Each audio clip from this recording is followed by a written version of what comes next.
Baik Sobat Muslim, masih bersama saya Zidni Adam dan juga Ustadz Bani Hashim. Nah, tadi Ustadz sudah menjelaskan bahwa Umar bin Khattab ini masuk Islam dan akhirnya berita ini tersebar oleh Umar itu sendiri ya Ustadz ya. Umar ngasih tahu ke semua orang ya, pentolan-pentolan Quraisy nih dikasih tahu semua nih. Dan akhirnya sampai di atas Ka'bah ya informasinya Ustadz ya. Terus lanjutannya bagaimana Ustadz? Jadi setelah Jamil bin Muammar itu menginformasikan dan semua orang tahu ini dia gosip memang, tapi gosipnya sering benar gitu.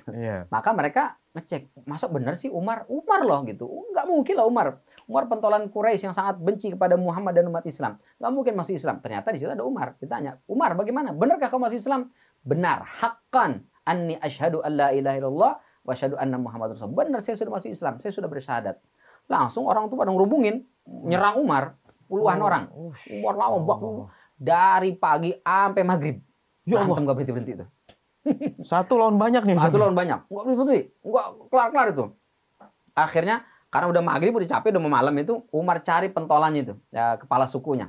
Disarik, seret. Set. Orang mukulin badannya dia nggak peduli. Pokoknya ini kepala suku tarik, dipukulin jatuh, matanya ditodong pakai pedang itu. Nah, kau bilang sama orang-orang ini suruh pada berhenti. Kalau nggak saya cungkil matamu. Langsung teriak, berhenti, jangan lagi nyerang Umar, berhenti, kalau nggak mata saya hilang nih. Karena pemimpin dia yang bilang suku lah ya. Iya. Akhirnya semua pada berhenti. Selesai. Maghrib tuh, dari maghrib selesai. Pulang semuanya. Besok pagi Umar begitu lagi, datang ke Ka'bah. Ya Ma'syarul Quraisy, sekarang udah nggak pakai Jamil lagi, orang udah tahu kan? Ya Ma'syarul Quraisy, Umar sudah masuk Islam. Siapa yang mau berani sama Umar? Sini saya tantang. Datang lagi tuh belasan orang dari yang lain, beda lagi kabilah yang lain. Nyerang Umar, berantem lagi sampai maghrib lagi. Ya Allah. Udah maghrib gak kelar-kelar nih orang berantem. Ditarik lagi kepala sukunya, yang lain ini dari yang lain tarik, langsung dipukulin sama seperti tadi, matanya ditodong pakai pedang beliau. Kasih tahu sama orang-orang nih. Ini lagi pada mukul Umar nggak berasa dipukulin gitu. Kasih tahu berhenti, kalau nggak matamu saya cungkil. Akhirnya teriak, berhenti. Hari ketiga begitu lagi. Oh, setiap hari tuh? 3 hari. Ya Allah. Hari keempat, udah nggak ada yang berani sama Umar. Oh, udah nggak ada yang mukulin lagi. Pas Umar bilang, Ma'syarul Quraisy, saya Umar bin Khattab sudah masuk Islam. Siapa di antara kalian yang berani datang ke sini? Nggak ada yang berani, udah jiper. Habis kemarin kita digebukin gitu. Ya Allah. Sampai maghrib perang dikeroyokin, Umar kagak ngapa-ngapa. Nggak sakit badannya. Oh, luar biasa itu, Masya Allah. Maka setelah itu, Umar bin Khattab sudah tersiar dan tersebar kemana-mana keislamannya. Dan orang takut. Maka kata Rasulullah SAW, Umar itu jangankan orang, ya firru minhu syaitan. Setan aja ketemu Umar nibrit. Jadi kalau Umar lagi lewat nih di jalan nih, di ujung gang misalnya ada jin ibrit, ada Umar tuh, dia cari jalan lain tuh, saking takutnya sama Umar. Padahal kan Umar nggak lihat tuh setan, tapi setan itu lihat Umar, lari dia, cari jalan yang lain. Beda sama kita, kalau kita kadang-kadang sejalan sama setan. Enggak lah ya. Iya, Ustaz. Ya Allah, setannya takut jadi, ya. Takut. Masya Allah. Maka kata Ibnu Mas'ud radhiyallahu anhu, setelah itu benar masuk Islamnya Umar adalah awal kejayaan Islam. Karena orang udah nggak berani lagi seenak mereka ngeludahin, seenak mereka menghina, mencaci, memaki, menyiksa, udah nggak berani. Karena kalau ada umat Islam disiksa, Umar langsung datang. Ada apa nih? Nggak jadi Umar, nggak jadi. Takut juga. Bahkan kata Ibnu Mas'ud. Jadi kayak pelindung umat Islam. Pelindung umat Islam. Bener-bener itu. Langsung biasanya orang itu kalau sholat ngumpet-ngumpet. Nggak ada yang berani sholat di Ka'bah itu, nggak berani. Setelah Umar masuk Islam, ya Rasul, apa yang harus aku lakukan? Kata Rasul, sholat. Diajarinlah sholatnya. Jadi ini sebelum Isra Mi'raj. Jadi sholat itu sebenarnya syariat semua nabi-nabi. Jadi Nabi Ibrahim, Nabi Musa, Isa, semua itu udah ada sholat. Cuma beda-beda sholatnya. Ada yang berdiri saja, ada yang sampai ruku. Nah Nabi Muhammad SAW itu sholat sampai sujud. Seperti sholat kita sekarang. Cuma dulu pagi dan petang. Jadi pagi 2 rakaat, petang menjelang maghrib 2 rakaat. Itu saja sholatnya 2 kali. Sampai terjadilah peristiwa Isra Mi'raj tahun ke-11 atau tahun ke-12 Hijriah. Ada yang mengatakan tahun 13 Hijriah. Pokoknya sebelum hijrah lah ya. Baru ada Isra Mi'raj. Yang kita cerita di kisahnya Abu Bakar radhiyallahu anhu itu baru diajarin salat yang 5 waktu yang kita kenal sekarang. Dulu 2 kali aja, pagi dan petang. Nah dulu orang salat itu ngumpet-ngumpet di rumah, ngumpet-ngumpet nggak ada orang gitu ya. Kalau nggak di malam hari itu baru salat. Setelah Umar masuk Islam, ya Rasul ajarkan kepadaku apa yang harus aku lakukan, salat. Diajarkanlah salat begitu. Langsung Umar salatnya di depan Ka'bah Oh, sendirian nih? Langsung Umar sendirian. Oh. Nggak ada yang berani nyerang. Siapa yang berani nyerang Umar kan? Kalau yang lain ada sholat, mengerjakan ini beda nih, ibadah apa nih? Ini pengikutnya Muhammad, kita serang, pukulin, gebukin. Maka orang nggak ada yang berani sholat di situ. Tapi Umar bin Khattab sholat di situ. Kata Ibnu Mas'ud ditungguin, ada yang nyerang nggak Umar? Nggak ada. Akhirnya pada ngikut di belakangnya, ikut sholat. Ikut sholat. Banyaklah orang yang sholat di Ka'bah Al-Musyarrafah itu. Oh, Masya Allah. Jadi pertama si Umar bin Khattab nih, Ustaz. Berani itu. Ya Allah. Yang sahabatnya lain nggak ada yang berani. Tapi kalau Rasul berani. Jadi Rasul, karena Rasul kan di backup ya, dilindungi oleh Abu Thalib, jadi nggak ada yang berani secara fisik kepada Rasulullah. Tapi kalau pengikutnya sahabat-sahabat banyak yang pada berani. Maka Umar bin Khattab bilang, udah sekarang sholat aja semuanya di sini. Bukan cuma Nabi Muhammad, kita juga sholat. Gitu. Nah, sholatnya di mana? Posisi sholat itu di Ka'bah itu kan. Ka'bah itu ada 4 sudut kan. Yeah. Ada Hajar Aswad, terus rukun Syami, rukun Iraqi, rukun Syami, rukun Yamani. Rukun itu artinya sudut. Jadi kalau Ka'bah itu misalnya kubus seperti ini, ya, 4 sudut. Ini Hajar Aswad. Terus di sini rukun Iraqi, sudut Irak. Berarti kalau ditarik garis lurus, sampainya ke negeri Irak. Gitu. Oh, gitu. Dan di sini rukun Syami, ditarik garis lurus, itu sampainya ke negeri Syam. Yordania, Palestina gitu. Ya. Di sini Yamani, berarti tarik garis lurus sampainya ke negeri Yaman gitu. Oh. Nah, dulu umat Islam itu, awal-awal itu sholat itu menghadapnya ke Al-Aqsa, bukan ke Ka'bah. Jadi sholat menghadap Al-Aqsa. Maka cari posisi yang sholat itu tidak ngebelakangin Ka'bah, tapi tetap menghadapnya Al-Aqsa. Disitulah sholatnya di dekat pintu Ka'bah dengan Hajar Aswad. Oh. Karena kalau sholat di sini kan berarti sejajar dengan rukun Syami, sampainya ke Palestina, Masjid Al-Aqsa. Jadi kena Al-Aqsa kena, Ka'bah Al-Musyarrafah kena gitu. Oh. Nah, disitulah sholatnya. Nah, kalau udah sholat di situ, udah gak ada yang berani macam-macam. Umar di situ, siapa yang berani macam-macam? Singa aja habis sama Umar, apalagi orang kan. 3 hari udah ada yang berani coba macam-macam, 3 hari semuanya keok kan, gak ada yang berani sama Umar. Nah, itu kata sahabat Abdullah bin Mas'ud radhiyallahu anhu warda, bahwa masuk Islamnya Umar bin Khattab itu adalah awal kejayaan. Karena dengan begitu kita jadi lebih berani menampakkan keislaman. Jadi kalau kemarin ngumpet-ngumpet, sekarang enggak, berani terang-terangan. Masuk Islam kemarin itu takut-takut, sekarang enggak. Jangan takut, karena ada pelindung Umar bin Khattab. Iya, berarti pencetus pertama sholat di Ka'bah nih. Maha berjamaah adalah Umar bin Khattab. Ya. Luar biasa itu. Sampai terus berlanjut tuh Ustaz sholatnya ya? Berlanjut terus. Setiap hari, udah enggak sekali-sekali. Tiap hari sholat di situ, dan Ibnu Mas'ud bilang, kami ikutlah sholat di belakangnya. Kami sholat di belakangnya. Nah, itu luar biasa. Jadi memang dibutuhkan ya, kita sebagai umat Islam ini sosok-sosok yang pemberani. Ini teman-teman sahabat-sahabat muda generasi milenial, inilah pribadi-pribadi yang berani menampakkan keislaman. Ya, kita harus berani menunjukkan identitas gitu. Jangan ragu-ragu jadi muslim. Saya berani harus menampakkan saya muslim gitu. Saya harus tunjukkan identitasnya. Apa identitasnya? Mungkin dari pakaiannya, mungkin dari tutur katanya, mungkin dari Qur'annya, mungkin dari pokoknya tunjukkan kita muslim. Ya. Dan jangan malu minum bismillahirrahmanirrahim. Ya, makan bismillah. Jangan bilang kayak orang bener loh minum pakai baju bismillah. Ya, enggak boleh begitu ya. Justru harus kita tunjukkan sebagaimana Umar bin Khattab enggak malu, enggak takut, enggak ragu. Tunjukkan keislaman karena kita yakin ini benar. Ini adalah kebaikan. Orang akan kemudian lama-lama belajar, oh kebaikan nih, oh gini gitu. Nah, itulah Umar bin Khattab. Maka disebut dengan Al-Faruq karena setelah muncul Umar bin Khattab langsung beda. Ini Islam ajarannya, ini bukan ajaran Islam. Gitu, langsung nampak. Kalau kemarin selama 6 tahun orang tuh belum ngeh banget dengan Islam. Islam itu ngapain aja sih gitu. Kerjanya apa sih gitu. Ngumpetnya ibadahnya kan buat ngumpet, jadi nggak ketahuan. Begitu Umar masuk Islam, jelas sholat ya sholat di depan Ka'bah. Orang semua ngelihat gitu. Syahadat jelas-jelas gitu. Baca Quran jelas-jelas. Sehingga orang kemudian dari situ tahu, oh ini ajaran Islam. Oh ini bukan. Maka disebutlah Umar bin Khattab itu sebagai Umar Al-Faruq itu. Jadi sebagai pembeda. Sang pembeda. Dan yang luar biasanya itu beliau setiap kali sholat terus membaca ayat-ayat Al-Quran itu hatinya langsung bergemuruh. Ya, langsung menangis. Itu yang membuat orang semakin bertanya-tanya gitu. Apa sih yang dibaca Umar? Umar sosok yang tegas, sosok yang garang, sosok yang pemberani, kok baca gitu nangis. Apa sih yang dibaca sebenarnya gitu. Nah, itu justru jadi bagian dari dakwah juga tuh. Ya. Jadi orang kemudian akhirnya kepo. Apa sih sebenarnya isi Quran itu?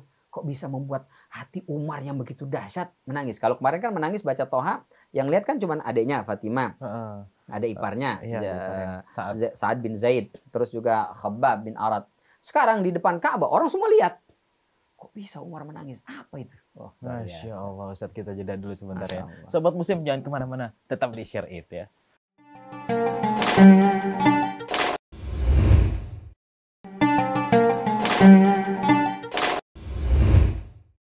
Baik, Sobat Muslim, masih bersama saya Zid Adam dan juga Ustadz Bani Hashim ya. Ustadz, wah tadi Umar bin Khattab ini udah mulai baca Quran di depan Ka'bah nih Ustadz nih ya. Terus selanjutnya bagaimana Ustadz? Ya, jadi setelah Umar bin Khattab memeluk agama Islam, lalu sudah mulai berani dakwah secara terang-terangan, dalam arti betul-betul mengekspos Islam itu ya dari segi ibadah maupun dari segi Al-Quran. Sehingga bertambahlah orang masuk Islam. Bertambah. Makin banyak nih banyak. Dan makin banyak yang berani show up gitu, menginformasikan saya sudah Islam, saya sudah Islam. Kalau sebelumnya Muslim tapi ngumpet-ngumpet gitu. Iya, takut-takut. Sekarang berani gitu Ustaz ya. Tapi tetap orang-orang kafir Quraisy karena mereka banyak, pentolan-pentolannya juga tadi mereka merasa Umar masuk Islam cuma satu Umar, kita bisa mengalahkannya gitu. Akhirnya perlawanan kaum kafir Quraisy semakin keras juga. Oh, gitu. Tetap ada perlawanan ya Ustaz? Islam, iya. Karena Umar kan seorang diri. Sementara mereka ini kan banyak kayak tadi misalnya Abu Jahal, Abu Sufyan, dan juga Utbah bin Rabi dan yang lain. Mereka mengerahkan pasukan-pasukannya, orang-orangnya gitu. Tetap memusuhi umat Islam. Oke, kita nggak berani nyentuh Umar. Tapi umat Islam yang lain yang kerdil-kerdil, yang mohon maaf ya, yang menurut mereka adalah kaum rendahan, budak, habisi mereka gitu. Oh, ya. Jadi tetap kan Umar nggak mungkin juga satu-satu dipantengin semua kan. Iya benar. Tetap terbatas. Nah, sementara Umar maunya perang gitu. Lawan aja jelas-jelas terang-terangan. Tapi kata Rasul, kita belum diperintahkan untuk itu Umar. Maka tetap bersabar. Sampai akhirnya terjadilah peristiwa hijrah itu. Ya. Jadi hijrah itu bertahap ya. Jadi ada yang jalan duluan, beberapa orang datang utusan dari Madinah Al-Munawwarah atau kota Yasrib ke Mekah Al-Mukarramah. Kemudian mereka berbaiat. Terus kata mereka, ya Rasul, kami siap menampung umat Islam. Datang saja ke sana, ke Madinah, kami tidak akan memusuhi. Maka setelah itu kata Rasul, kalau pertama kemarin ke Habasyah itu 2 kali hijrah. Habasyah kan jauh ke Ethiopia. Ini Madinah lebih dekat nih. Maka Rasul kemudian perintahkan semua para sahabat, hijrahlah ke Madinah. Insya Allah kalian akan dibela, akan dilindungi, dan akan ditolong oleh saudara-saudara kita yang ada di Madinah Al-Munawwarah. Maka sudah mulai tuh eksodus pelan-pelan, kadang 5 orang, 3 orang. Tapi semua itu berangkatnya sembunyi-sembunyi. Oh, tetap malam hari takut. Karena kan kalau ketahuan ketangkap sama yang lain bisa ditangkap, diseret, bunuh bahkan ya. Kecuali Umar bin Khattab. Jadi kalau yang lain ngumpet-ngumpet, Umar bin Khattab enggak. Pagi-pagi waktu duha dia ke Ka'bah itu. Ya ma'asyara Quraisy, orang-orang Quraisy, siapa di antara kalian yang istrinya mau jadi janda? Anak-anaknya mau jadi yatim? Ah, nih Umar. Umar mau hijrah ke Yasrib, silakan Umar tunggu di balik bukit. Oh, luar biasa. Oh, malah ditantangin. Malah ditantangin. Umar tungguin kagak ada yang nongol. Siapa berani Umar kan? Luar biasa. Takut semua orang. Umar, mana ya? Iya. Akhirnya nggak ada yang berani nyegat. Umar berangkat sendirian, terang-terang, siang. Nggak ada yang musik sama sekali. Kalau yang lain sahabat, ngumpet-ngumpet semuanya. Termasuk Nabi kita Muhammad SAW. Kita ceritakan ketika bersama Abu Bakar kan ngumpet-ngumpet kan? Iya benar Ustaz. Ngumpet dulu di Jabal Sur, ya 3 hari. Setelah udah mulai agak reda, baru melakukan hijrah. Itu pun muter ya. Mestinya kan langsung ke utara. Ini nggak ke selatan dulu, muter, baru ke utara. Untuk menghindari kejaran orang-orang kafir Quraisy. Umar nggak ada. Umar langsung kejar-kejar sini kalau berani. Ayo gitu. Nah waktu itu berarti pas Rasul hijrah nggak bareng sama Umar? Nggak, Umar lebih dulu. Oh, Umar duluan? Duluan. Oh. Jadi Rasul merintahkan semua sahabat hijrah. Semua sahabat hijrah. Dan Umar bin Khattab ya sudah, karena disuruh duluan. Karena Umar bin Khattab kan secara kedekatan emosional dengan Rasulullah tidak sedekat Abu Bakar. Kalau Abu Bakar memang dari dulu dekat terus kan, dekat terus, dan Abu Bakar tidak pernah sekalipun memusuhi Rasulullah SAW. Berbeda dengan Umar sebelumnya membenci. Maka pernah ada riwayat itu suatu hari ketika di Madinah ini terjadi clash ya antara Abu Bakar dan Umar. Ya biasalah, sahabat juga ada juga kadang-kadang beda ininya lah, beda pendapat lah gitu. Akhirnya kemudian Abu Bakar salah terus minta maaf sama Umar. Umar masih kekeh itu, sifat ini keluar gitu. Maka datanglah ke Rasulullah, ya Rasul, saya ada sedikit masalah dengan Umar. saya udah minta maaf, tapi Umar masih tetap kekeh gitu. Marah Rasulullah, naik hitam gitu, kesel. Mana Umar? Ya Umar. Ada apa ya Rasul? Ini Abu Bakar ini nggak pernah benci sama saya, nggak pernah memusuhi saya. Jangan kau sakiti hatinya. Oh ya Allah. Oh, nangis Abu Bakar, Umar juga nangis di situ. Oh, ya Ya Rasul nggak ada maksud itu, ya namanya kita beda biasa lah gitu. Jadi memang secara emosional Rasul lebih dekat kepada Abu Bakar dibandingkan Umar bin Khattab. Maka Umar bin Khattab tidak berharap ketika hijrah itu menemani Rasul SAW, berbeda dengan Abu Bakar gitu. Ya, tapi menarik ini ya, kenapa Umar terang-terangan, Rasul kok sembunyi-sembunyi gitu. Ya. Padahal kata sebagian ahli sejarah, di Mekah memang tidak ada yang bisa mengalahkan Umar adu gulat kecuali satu, yaitu Muhammad SAW. Jadi ada riwayat mengatakan waktu muda itu pernah Rasul ikut gulat. Waktu anak muda itu ikut gulat dan kemudian mengalahkan Umar bin Khattab. Jadi Umar pernah dikalahkan oleh Nabi kita Muhammad SAW. Oh gitu. Zaman masih kecil gitu. Zaman masih muda lah. Masih muda lah, sebelum nikah lah gitu. Masih muda. Itu Rasul pernah mengalahkan Umar. Jadi rupanya secara fisik Rasul lebih kuat daripada Umar. Ya, makanya pernah itu dalam perang Khandaq itu kan mau gali parit mengenai kota Madinah. Ada batu besar, semua sahabat mukul-mukul nggak bisa hancur tuh, nggak pecah. Termasuk Umar, nggak kuat. Datang ke Rasul, ya Rasul, ini nggak bisa nih, harus kita belokin nih. Kenapa? Ada batu besar. Ya. Jangan dibelokin, kata Rasul. Mana? Berikan kapak itu kepada saya. Dipukul 3 kali, pecah itu batu. Oh, jadi Rasul lebih kuat daripada Umar sebenarnya. Yang mukul Rasulullah batunya juga melunak. Iya. Iya. Karena kan kekuatan ininya luar biasa. Itu yang kadang kita sebenarnya kayaknya nggak kuat nih. Tapi kalau kita yakin bisa, kan bisa itu kuat. Nah, iya, Rasul benar, punya itu. Iya. Umar kan nggak punya gitu. Iya, lebih kuat. Jadi sebenarnya ya sebenarnya Rasul bisa saja gitu terang-terangan terus kalau ada yang macam-macam dilawan, apalagi pasti malaikat Jibril membela gitu kan. Tapi kenapa nggak begitu? Jadi ada memang dalam beragama ini orang yang memang berani show up, dia berani terang-terangan. Nah itu berarti ikut Umar. Tapi ada juga orang yang nggak berani dia gitu. Dia berislam, dia beragama, tapi dia ya tataran minimal lah gitu. Nah kalau Rasul ternyata hijrahnya seperti Umar, nanti orang semua akan merasa, aduh iya ya, saya kok ngumpet-ngumpet ya, aduh saya kayaknya nggak diterima nih gitu. Nanti orang akan minder. Oh iya. Gitu. Maka Rasul kemudian hijrahnya ngumpet-ngumpet supaya sahabat yang hijrahnya ngumpet-ngumpet tidak minder. Ya nggak apa-apa kita ngumpet-ngumpet, Rasul juga begitu kok. Gitu. Kalau Rasul kayak Umar juga, semua langsung pada minder. Gitu. Jadi penting ada yang beragama seperti Umar bin Khattab untuk menegaskan Islam ini punya izzah, Islam ini punya kemuliaan. Tapi juga ada yang sembunyi-sembunyi, ada yang pada tataran minimal, sehingga semua mendapatkan porsinya masing-masing. Nah, Umar bin Khattab ini sahabat yang kata Rasul SAW termasuk al-mubasysyaruna bil jannah, dijamin oleh Allah Subhanahu Wa Taala termasuk penghuni surga.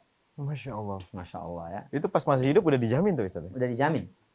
Bahkan Rasul SAW pernah mimpi, ya, dan mimpi Rasul kan adalah hak benar itu. Jadi kata Rasulullah, saya melihat di surga itu ada istana yang indah luar biasa. Bidadarinya cantik-cantik. Ketika mereka sedang bersih-bersih, saya tanya, ini istana yang indah ini punya siapa? Saya kepo juga pengen tahu nih isinya gitu. Kata wanita bidadari itu, ini miliknya Umar. Rasul awalnya kepo, pengen masuk, pengen tahu ini dalamnya kayak gimana sih gitu. Karena indah menawan. Tapi kata Rasulullah, oh Umar ya? Ya sudah. Maka Rasul ceritakan kepada para sahabat, tadi malam saya melihat indah sekali istana di surga. Tadinya saya mau masuk. Tapi ternyata itu adalah milik Umar. Dan saya tahu Umar adalah orang yang sangat cemburu. Umar kalau udah punya sesuatu, ada orang macam-macam, wah dihabek sama Umar. Gitu. Maka Rasul kemudian, jangan deh, udah punya Umar nih. Umar dengar, nangis langsung, ya Rasul, manalah mungkin saya cemburu kepadamu ya Rasul. Kalau sudah engkau itu, nggak ada masalah. Kau masuk obrak-abrik segala macam juga sudah, saya nggak ada masalah sama sekali. Terus kata Umar bin Khattab. Insyaallah ya. Terus Ustaz tadi lagi pas hijrah, Ustaz? Pas hijrah, maka Umar bin Khattab hijrah ke Madinah Al-Munawwarah itu ya tanpa ada sedikit pun alang rintang, tanpa sedikit pun ada yang menghalangi. Umar aman sekali. Dan ada beberapa sahabat yang diajak oleh Umar bin Khattab, ayo hijrah, yang takut-takut hijrah sama saya, ikut. Ada beberapa ya. Nah, tidak seperti Rasulullah SAW kan, ngumpet-ngumpet. Enggak, sahabatnya enggak. Umar terang-terangan sampailah ke Madinah, sama sekali tidak menemui alang rintang, tidak menemui kendala sama sekali. Nah, maka orang yang ikut sama Umar juga tenang. Umar nih backingannya aman, tenang. Hijrahlah ya Umar bin Khattab ke Madinah Al-Munawwarah. Nah, jadi Umar bin Khattab ini adalah sahabat yang dijamin oleh Allah Subhanahu wa taala termasuk ahli surga. Karena apa? Karena ketegasannya, karena keberaniannya, dan karena prinsipnya. Jadi beliau tuh kalau sudah punya prinsip A, itu dia akan perjuangkan. Kalau sudah meyakini ini adalah benar, beliau akan mengerahkan semua yang dia miliki, semua yang dia punya untuk memperjuangkan itu. Dan itu pelajaran buat kita, kalau kita ingin menjadi ahli surga, punyalah prinsip yang baik dan perjuangkan prinsip itu. Itu dia tuh Sobat Muslim, punya prinsip yang baik dan perjuangkan prinsip tersebut ya Ustadz. Ustadz, waduh, terima kasih banyak Ustadz atas waktunya, sama-sama, atas ilmunya. Sobat Muslim juga terima kasih yang udah nonton Share It ya. Jangan lupa di-share ilmunya agar menjadikan pahala jariah untuk kita semua ya. Dan jangan lupa kita akan tetap membahas tentang Umar bin Khattab di part selanjutnya ya. Karena ini belum selesai Ustadz ya. Masih banyak. Panjang nih sampai Umarnya wafat nantinya ya. Baik, Sobat Muslim, saya Zidni Adam dan juga Ustadz Bani Hasyim. Mohon pamit undur diri. Wassalamualaikum warahmatullahi wabarakatuh.